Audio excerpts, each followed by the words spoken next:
I am super excited because you went from startup to a strategic exit. You helped grow Geology from concept to acquisition. What were the pivotal moves or mindset shifts that enabled that kind of scale? I mean, to make personalized skincare for men at the outset, we had to have 20 different SKUs. We had to have 10 different trial products and 10 different full-size products to go from a trial to subscription model. So, Geology is known for personalization and product results. What was your approach to building a high-touch CX program that drove loyalty and growth? I think a big part of it was actually just creating product that works. I mean, specifically when we entered, normally, when you're a sort of an indie beauty brand and you walk into a premier contract manufacturer, it's not you choosing to bring your business to them, it's them choosing to. It was 3 or 4 years before we even offered a morning moisturizer that didn't include SPF because Steve was so... You led a fully remote cross-functional team. How do you maintain operational excellence and culture across a distributed company? In the sort of age of return to office, I remain very much a proponent of remote offices. I mean, first, everybody, and I mean everybody, from the highest to the lowest, should be using an AI assistant on a second screen. What advice do you have for consumer brands going from direct to consumer DTC to retail shelves? Sure. I think there are two things.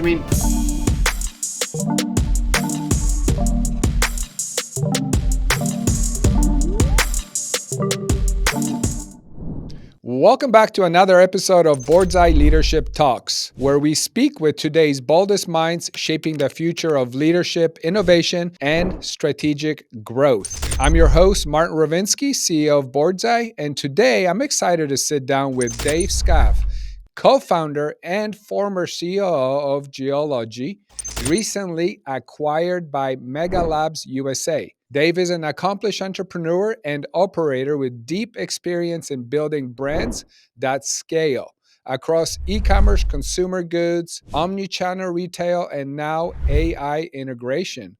Under Dave's leadership, Geology grew into a multi-million-dollar brand known for its product innovation, award-winning skincare, and best-in-class customer experience. From leading remote-first teams to pioneering just-in-time manufacturing and expanding into major U.S. retailers like Target. Dave's fingerprint is on every part of the growth story. Dave, welcome to the show, and it's a pleasure to have you. Great to be here, Martin. Thanks for having me. I appreciate it. I am super excited because you went from startup to a strategic exit. You helped grow Geology from concept to acquisition. What were the pivotal moves or mindset shifts that enabled that kind of scale? Sure. It's a big question. Not sure exactly where to start on that one. So 7 years. I think one thing that's interesting is that my partner and I, Nick Allen, came into the field with relatively limited skincare experience. And I think that turned out to be a bonus for us. We started off really with the vision of making personalized skincare for men. We did recruit an amazing dermatologist out of Northwestern University named Steve Zhu, who was nice enough to sort of respond to our first cold call to him. We found him through an article that he'd written in the New York Times, a bunch of research he'd done on SPFs. So we were really lucky to get him aboard.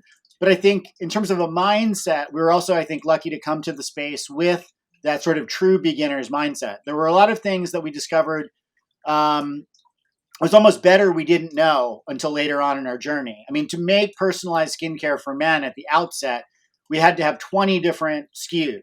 We had to have 10 different trial products and 10 different full-size products to go from a trial to subscription model. The first time we walked into the group that eventually became our primary contract manufacturer and told them we were starting with 20 SKUs, they looked at us like we were absolutely crazy. And we didn't know that there was any other option, right? Most brands will start with maybe 3, maybe 4, with the idea to have one hero product in the beauty category. That's really how it works. Fortunately, they didn't stop us. They saw the vision, they went with it, we went with it, and we really only realized later that that was something you just sort of don't do in this space. But it was absolutely necessary to create a robust, personalized skincare system, in the early days. So that kind of mindset where sometimes not knowing is a good thing, right? And you do learn Yeah. some hard lessons along the way, but you also learn to solve problems that need to be solved, right? In places where other people who maybe are experts or who know more or who just have more of the received wisdom in their minds sort of give up or don't choose to sort of solve those problems, right? And about a year and a half into it, we did realize how hard doing personalized skincare was, but we also viewed that as an advantage, right? Well, heck, if it's that hard for us to do, right? If there's this problem with fulfillment and there's this problem with the manufacturing piece of it, etc., then that makes it harder to copy. And I think that became ultimately a great advantage for us. It did create a very limited moat, but a moat nonetheless in our space at an important time when we were getting going. That's awesome. And I'm curious, especially because you brought it up, you don't come from a lot of experience from skincare. Is there anything from your childhood to starting Geology? Where did this come from? Yeah, it came really from my co-founder Nick. I mean, he had been traveling. He had a previous rideshare company acquired. He had been working for GM, the acquirer, and was traveling throughout Asia. Had stopped in Seoul. Had picked up a bunch of skincare for his girlfriend. Seoul, Korea, capital of skincare, basically. Yes. He brought the stuff back. She actually didn't love it, but he didn't want to let it go to waste, so he started using it. He was about 39 at the time, and realized as he sort of started using it how much he enjoyed it, and then actually began sharing it with his friends and realized there was sort of an appetite and untapped market here. In beauty, they've been talking about the growth of the men's market for a long time, and they had been talking about it sort of all through the teens, and it never had really reached a tipping point. So as we started to do more research into this idea, we felt like the tipping point was coming, and eventually, I really think it did come, which was great. So we felt like the timing was good. We felt like the idea was interesting and unique and novel. There had been a lot of direct-to-consumer business successes throughout the teens as well. So we really felt like the timing was right for the idea. That's really where it sort of came from. I had an agency prior to that that specialized in e-commerce specifically, and we had worked with a wide variety of beauty brands. We were based in New York City. We worked with Clinique, Estee Lauder, a bunch of sort of more niche cosmetics brands like Buxom, and Becca. And I had also worked for we had also worked for Kiehl's, which is obviously one of the best known skincare brands for men from that era. So I did have a lot of experience working in beauty, and I did have a lot of experience working in e-commerce. So I was able to sort of bring those pieces of expertise, especially to the early days when really Nick and I had to do it all on our own, right? We were building the website. We were, putting every piece of technology in place on our own. I answered all the customer service tickets for the first 18 months, right? And, our third hire was a customer service leader, right? So we didn't have zero experience, but we didn't have a lot. And we certainly didn't have a lot of experience on the manufacturing side. And in that way, we were lucky, right? I think in any entrepreneurial endeavor, luck is going to play a hand, good or bad. And again, we sort of, we did our best. We used our sort of good taste, our judgment, our inspiration, and also our networks to sort of find the right people. But, our contract manufacturer, we came to them because my wife was related to their owners. Normally, when you're a sort of an indie beauty brand and you walk into a premier contract manufacturer, it's not you choosing to bring your business to them. It's them choosing to accept your business, And so certainly having the family connection helped. That was just plain luck. But, they were out there reviewing independent beauty brands day after day after day and making decisions about the very few they wanted to work with. And they didn't choose us because of the family connection. They chose us because of the vision. And over time, we actually became one of the biggest stories and most successful stories that they had in sort of developing an indie beauty brand from zero to, a lot more than zero. So, luck, A lot of zeros. luck plays a role in all of these things, but you also have to make your own luck, right? How well as founders can you sort of cultivate So the all the bits of stars luck lined that you up do for get you. and make them work? Yeah. All the So stars you lined have, up in many ways, for sure. yeah. So Geology is known for personalization and product results. What was your approach to building a high-touch CX program that drove loyalty and growth? Sure. Yeah, it's a great question. I think a big part of it was actually just creating product that works. Specifically when we entered the space and were exclusively a men's brand for the first 4 to 5 years of our existence, the space was really populated by poor or mediocre product dressed up in masculine packaging. We were very dedicated from day one to prioritizing skin health. So we packed all of our formulas with, massive amounts of active ingredients that were clinically proven to improve skin health. Steve, our dermatologist, was adamant about this from day one. It was, I think, 3 or 4 years before we even offered a morning moisturizer that didn't include SPF, because Steve was so adamant about the importance of SPF being a part of every skincare regimen. So we were lucky, I think, to have Steve's adamance at the beginning to make sure that we made product that was absolutely luxury level product and that was actually going to solve the problems that we said they were going to solve. And that became really the cornerstone of our success. People came to us, or I would say people stayed with us because the product actually did what it said it was going to do. I think people came to us for a slightly different reason. I think they came to us because our proposition for personalization was strong and we made it very easy, right? Even to this day, you go on the Geology website, the quintessential experience is a 1-minute quiz that is comprehensive and that produces a very, a legitimate 5-piece regimen that is going to solve most, if not all, of your problems. So we really, used that personalization as a unique shopping tool.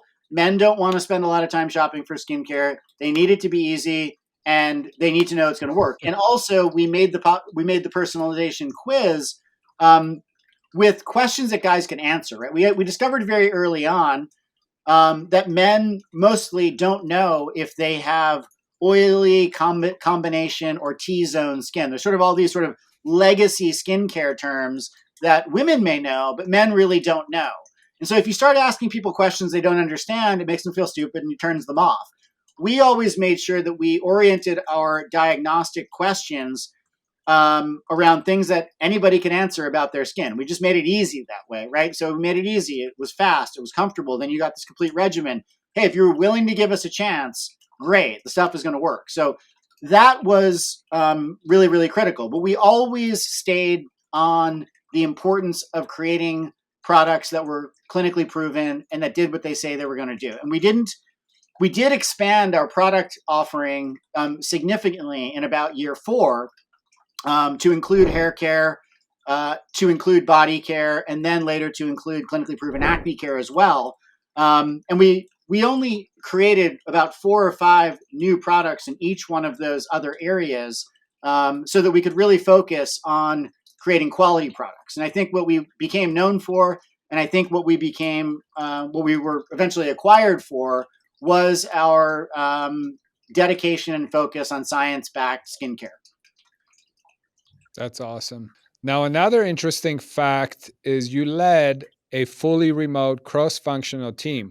How do you maintain operational excellence and culture across a distributed company? It's actually a great question. I'm glad you asked that. In the sort of age of return to office, I remain very much a proponent of remote offices. I started the company here in my basement. I'm still here. I sort of pride myself kind of working at this desk and having done everything from this desk and continuing to do all my work from this desk. We were able to create a fantastic team. Our team actually was about a third in Europe, which included not just both, it included customer service, coding and development, and also design services. And then in the US, we had employees across all 3 time zones as well. I think it actually created a really, really wonderful working rhythm.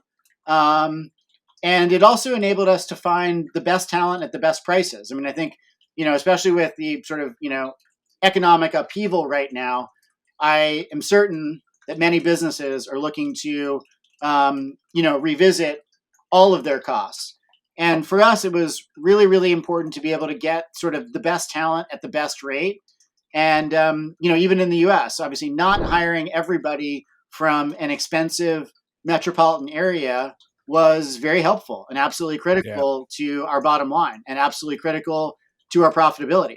Not carrying the overhead of an office was absolutely critical to our profitability. In terms of culture,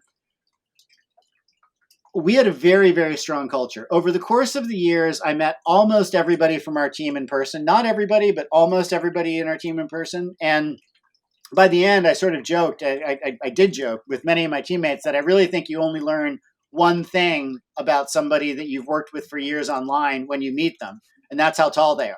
But if you work with somebody day in, day out, online, you are going to get to know them just as well as you get to know them in the office, right? And I also think it creates a really good balance of making versus managing. Um, I've been fortunate, I would say, to never have worked in a culture that is meetings for 8 hours every single day, right? Everybody in a meeting culture complains they never have time to actually do the work. Because we were across so Yeah. many time zones, and I was on the East Coast, almost all of my meetings every day were from approximately noon to 3 p.m., right? If you were on the West Coast, that meant all of your meetings were from 9 a.m. to noon. And if you were in Europe, that meant all of your meetings were at the end of your day. So everybody outside of those major meeting blocks had plenty of time not to manage in a meeting, but to actually make real work product, right? And that was sort of critical to and a cornerstone of our operational procedure, right? We also tried to make, our default meeting length was 30 minutes. And we actually eventually evolved to a structure where we chose to have more people in shorter meetings rather than more meetings. The more meetings you have and the fewer people in them, the more information gets passed down the line. It's whispered down the lane. Things get miscommunicated every time something is repeated. So by having shorter meetings with more people, we were able to sort of give everybody firsthand information or more people firsthand information. I think also in a remote culture, we actually honored the possibility, the likelihood that if you're on a meeting and it's not really about, you're not actively engaged in that part of the meeting, if you're working on something else, that's okay. I see these headlines. I think Jamie Dimon even came out with another one yesterday. How offensive it is that people are doing emails in meetings. Okay. I might take the opposite viewpoint, right? If you're in a meeting and you're just there to sort of listen or only participate in a portion of that meeting and your portion has passed or you're just flatly not involved, if you're getting some other work done in that period, I actually view that as a bonus, right? And so when everybody's remote, sure, you can be on the screen and you can be doing something else and sort of look like you're engaged and actually be somewhat engaged while also multitasking. And again, I think in our culture that became a strength and not a weakness. I don't know that every organization can succeed that way, but I think that was actually critical to our success as an organization that was really under 30 people. Yeah, it worked for you for sure. Now, here's an interesting. You've implemented AI tools across departments. What areas did you see the biggest impact, and how should execs think about practical AI integration? Yeah, this is actually an area um, of my own greatest interest. I mean, we used AI everywhere. Um, I'll just start with a little bit of philosophy, I think, on sort of where we are now with AI. I mean, direct to consumer 1.0 was kind of the early teens, brands like Native Deodorant, Allbirds were able to grow with sort of relatively, very low customer acquisition costs for the time. We came around in 2018 to 2022, whole new ball game, right? More money was needed to support higher acquisition costs and more staffing was needed. Then capital markets kind of dried up, at least for direct to consumer, through 2022, 2023. And AI tools came about, right? So I think as an organization, we were forced to both downsize in terms of headcount and also make up the ground using AI. And at the end of the day, I think we were fairly shocked at how little the downsizing actually affected our productivity, or in other words, how much we were able to make up for that productivity with the implementation of AI tools. First, everybody, and I mean everybody, from the highest to the lowest, should be using an AI assistant on a second screen. If it's and probably more than one. I use ChatGPT and Claude mostly, and I use them interchangeably. And I'm always sort of pressure testing both of them at any given time to see which one is best at which task. Right? Pick whichever ones you want. But I think it's a mistake for anybody in today's world to not be using these tools and stopping themselves at many courses throughout their workday to consider, hey, is this thing I'm about to do, could this be faster, better, cheaper if I just pumped it into AI? And it's a skill you have to learn, right? Prompting in AI is largely sort of expanding your own thought process, right? Everything that you would sort of do naturally through muscle memory in your workday, you then have to sort of back out and say, okay, how do I explain that process and prompt AI in the right way? So I think that's an absolute sort of individual skill that everyone needs to be engaging in. Within different departments, there are a growing number of specific AI tools for different things. We used a great company called Rehab.ai to create sort of a whole new sort of marketing strategy almost from scratch. It created personas, it created new marketing strategies. Fantastic company. Can't say enough about them. That was absolutely a great tool we used as part of our marketing stack. We used a company called Ship.ai to implement customer service, virtual customer service agents within Gorgeous, which was our primary customer service tech tool. And that was also quite fantastic. It was so good that our two AI agents named Rodrigo and Ginger started to be mentioned in our reviews. Great company, great service from Rodrigo. Great company, great service from Ginger. And we had an interesting decision when we launched the AI agents. Were we going to tell the customer that this was an AI response or not?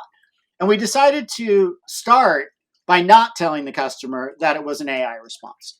And I think that turned out to be the right move. And there's some training that needs to happen with any of these tools, right? They're not necessarily all plug and play, and I'm not sure you want them to be plug and play. Every organization has its own ways of working, ways of thinking. You want the AI tools to become an extension of your organization, not a replacement of it. So those are just two fantastic tools that we used.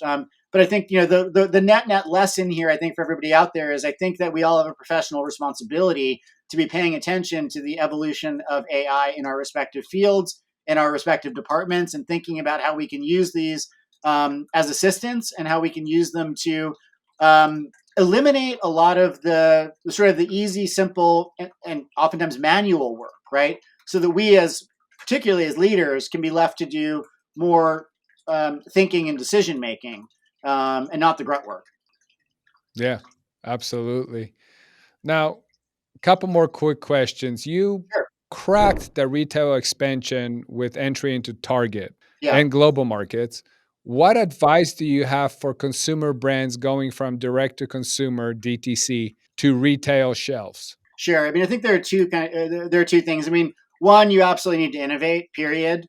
We were able to create an entry point into retail by creating a very unique acne offering. In the U.S. in particular, the vast majority of acne products are based on benzoyl peroxide. We made a very deliberate decision almost 4 years ago now to develop our acne solution without benzoyl peroxide. Now, here we did get a little bit lucky. We had been courting Target for several years, and we had a great relationship with the buyer. And eventually, when we got to a certain point of growth and we seemed ready for retail distribution, we were able to get into Target with our acne line, which was fantastic. Right around the same time, a series of reports came out showing that benzoyl peroxide had a propensity in a wide number of products on the shelves to decompose into carcinogenic benzene. And so these reports have only continued to grow over the course of the last 2 years, resulting in the first set of recalls just announced about 5 weeks ago. So that was sort of a bit of luck as well. But we also innovated, right? We zigged where others zagged. Everybody was making benzoyl peroxide. Or were we going to make another benzoyl peroxide product? No, we decided to make something else.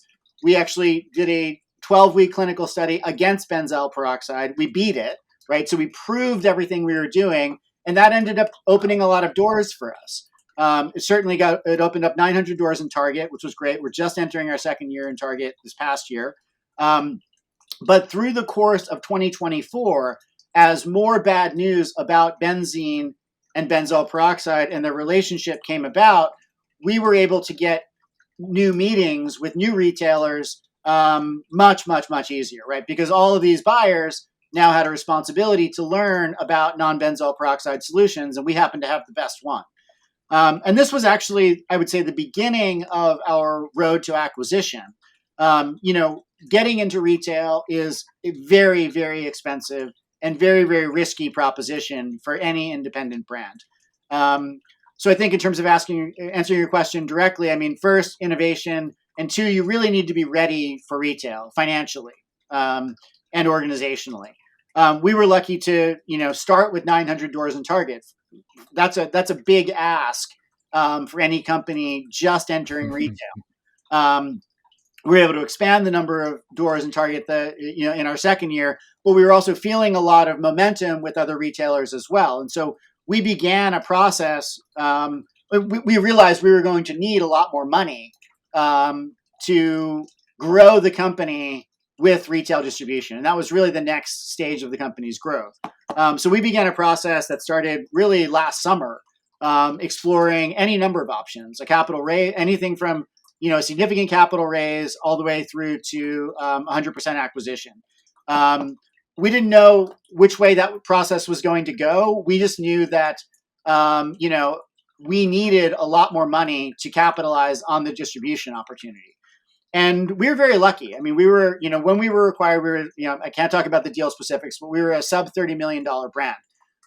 So we had grown it, from zero to sub 30 million. And when we started in 2018, the private equity markets would really jump in when you grew to about 10 to 15. And that number really had shifted to about closer to 50 million, right? So PE wasn't very interested in us, but we were able to find a fantastic buyer in Megalabs, which is primarily a $2 billion Uruguayan company that came to the US several years ago and has been purchasing clinically proven wellness brands in a variety of categories. And they've been looking for smaller deals that they could, buy and grow through both domestic and international distribution, where they're very, very well accomplished. So we were really lucky to get out there in the market and, see what it held. We were able to do so with a lot of strength and a lot of momentum, right? Because our retail distribution and growth prospects were excellent. There was a tremendous amount of incoming interest in our Clear System acne solution. We did book some other retailers, which Megalabs may pursue in 2025 and 2026, but I can't reveal quite yet. So that was sort of the basis for us. And I think just, for any business, I think it's important to sort of be very conscious of your true capital needs to expand and to strike while the iron is hot, right? For us, it was really important to capitalize on the opportunity for retail distribution while the sort of news and the winds were in our favor. And that's what we did. Awesome. Well, first of all, congratulations. Thank you. Appreciate that. But better question, what's next for you? Yeah, for sure. That's a great question. Took a little breather. The acquisition process is very intense. I am participating in some conferences, and I'm actually writing some articles specifically for the beauty community to sort of let them know what to expect as part of that process. I think there's a lot of opacity around that, and I find there's a lot of media around what it takes to raise money, but I don't find that there's a lot of media or education in the beauty community about what it takes to decide when to not necessarily even pursue an acquisition, but entertain the possibility of an acquisition. And then what it takes to sort of get through that process, because it is quite arduous. And there's a lot that brands should be doing well before that to ensure that it is a smooth process once it gets started. So that's some stuff that I'm working on.